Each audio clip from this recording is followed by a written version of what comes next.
कई प्रेसिडेंसी और मद्रास प्रेसिडेंसी में विश्वविद्यालय तो चल रहे थे, उसमें पढ़ाया भी जा रहा था। यहाँ से पढ़ने के बाद वो कोलंबिया यूनिवर्सिटी में और लंदन ऑफ इकोनॉमिक्स में दो जगह उन्होंने इकोनॉमिक्स में पीएचडी की उपाधि लिया। साथ साथ उन्होंने कई ऐसे टॉपिक पर भी काम किया जिसका उनका सोच को बड़ा ही एक तरीके से अलग ही दुनिया में ले जाता है। फिर वहां से लौटने के बाद वो बड़ौदा रियासत में जो है कि एक पद पर आसीन हुए, लेकिन उस समय के समाज ने जिस तरीके से उनके साथ बर्ताव किया, उन्होंने उसी समय प्रण किया कि ऐसे समाज में असमानता और भेदभाव छुआछूत को दूर करने के लिए पहला कदम उठाना पड़ेगा। इसके लिए उन्होंने कई तरह के संगठन भी बनाए, इसके लिए कई तरह के उन्होंने पत्र पत्रिकाओं का भी संपादन किया, जिसके माध्यम से वो अपने विचारों को लोगों तक पहुंचाते रहे। लेकिन भारत में आप देखेंगे कि जाति व्यवस्था उस समय एक मजबूत स्थिति में थी। उन्होंने इसके लिए कई तरह के कार्यक्रम करना शुरू कर दिया। इसके लिए उन्होंने सोसाइटी भी बनाया, उसके लिए उन्होंने पत्रिका भी संपादन किया। आगे चल करके आप देखेंगे कि उन्होंने समय समय पर बहुत सारे ऐसे लिखने का भी कार्य करते रहे।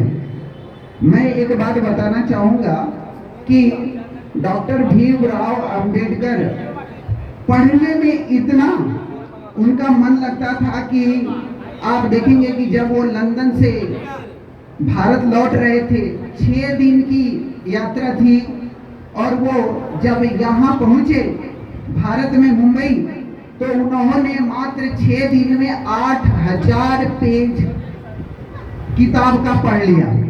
जब उनका डेथ हुआ था तो कहा जाता है कि उनके पर्सनल अपनी लाइब्रेरी थी, जिसमें लगभग 50,000 से ज्यादा पुस्तकें थी। किसी भी एक व्यक्ति के द्वारा व्यक्तिगत लाइब्रेरी दुनिया में इतनी बड़ी नहीं थी जिनके पास अम्बेडकर जी के पास। तो उन्होंने बदलने का जो उचित हथियार बनाया वो था एजुकेशन बाद में करने के बाद, आजादी के बाद आप देखेंगे कि उन्होंने भारत के लोगों को, सभी लोगों के लिए जो है कि समानता, स्वतंत्रता का अधिकार सुनिश्चित करने का निश्चय किया।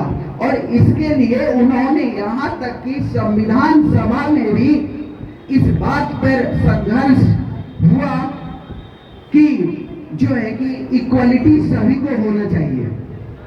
तो बाबा साहब अम्बेडकर का योगदान अपने आप में ऐसे उनके बारे में कहना है जैसे कि सूर्य को एक दीपक दिखाने जैसा बात हुआ। तो जो इस तरह के जो उनके अंदर विचारधारा थे, लेकिन किसी भी व्यक्ति की विचारधारा, व्यक्ति तो मर सकता है लेकिन विचारधाराएं नहीं मर सकती हैं। अंबेडकर जी एक विचारधारा है। आज दुनिया में अंबेडकराइट लोग एक विचारधारा है। अंबेडकराइट होने का एक मतलब है कि लॉजिक होना, तार्किक होना, वैज्ञानिक होना। इसके साथ साथ मैं एक आग्रह आप सभी लोगों को करना चाहूंगा, जो यहाँ स्टूडेंट हैं या जो यहाँ बैठे हुए लोग मंच पर हैं, वो जरूर बाबा साहब भीमराव अंबेडकर के किताबों को पढ़ें, क्योंकि पढ़ने से वो जो उनके विचार है आप उनसे रूबरू होते हैं। आप केवल कहने और सुनने से उतना आपको मजा नहीं आएगा जितना आप उनकी किताबों को पढ़ करके आएगा। इसीलिए आपसे आग्रह है कि आप उनके किताबों को पढ़ें, तब आपको समझ में आएगा कि किताब पढ़ना भी, अंबेडकर जी के किताबों को पढ़ना एक नई दुनिया में ले जाना है।